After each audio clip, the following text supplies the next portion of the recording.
тағы да қайталап айтамын, басқа экопарктерден өзгешелігі бұл жерде ешқандай бюджеттік шығын қаралмаған. Енді өзіңіз көріп отырсыздар, осы парктың іші Шығыс Қазақстан облысының картасы іспеттес. Әр аудан, әр қала қай жерде орналасқан біздің облысымызда, мына бұл парктың ішінде де сол схема бойынша орналасып отыр. Паркке 6000-нан аса көшет отырғызылады. Бүгін 1000-нан аса көшет отырғызылады.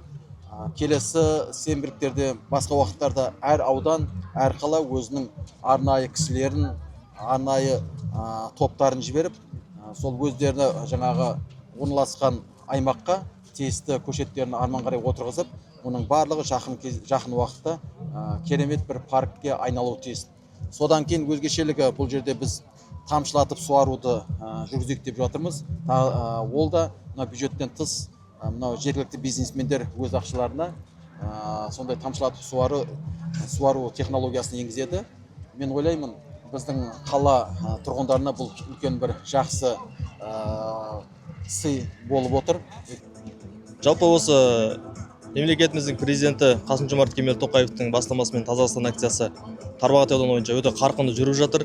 Биылдың өзінде міне көктемде аудан бойынша 7,5 мың түп әртүрлі ағаштар егілді. Алда 9000-ға жеткізу жоспарда бар.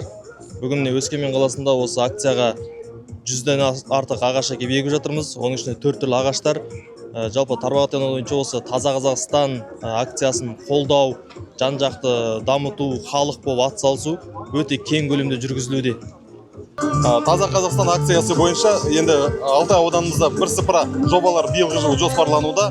Соның ішінде 85 жоба, бұған 1 миллиард 80 миллион қаражат биылғы жылы қарастырылған. Бұның ішінде көшет отырғызу, бұның ішінде және арка салу, және абаттандыру, екі ауылдың жарықтандыру жобалары қазіргі таңда жұмысқа кірісті. Және де Таза Қазақстан бағдарламасы аясында ең үлкен жоба, және біздің ауданымызда қазір жаңа бұқтырмада жаңадан арбат салыну жұмыстары жүргізілуде. Енді сонымен қатар былтырғы жылы көшет отырғызғанымыз біз көктем айында бәрін тексердік.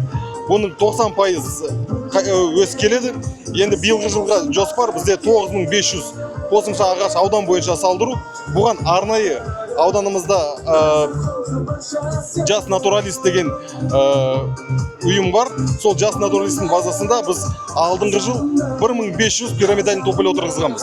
Сол ағаштарды біз биыл енді қаланың ішінде де басқа жерге салып отырамыз.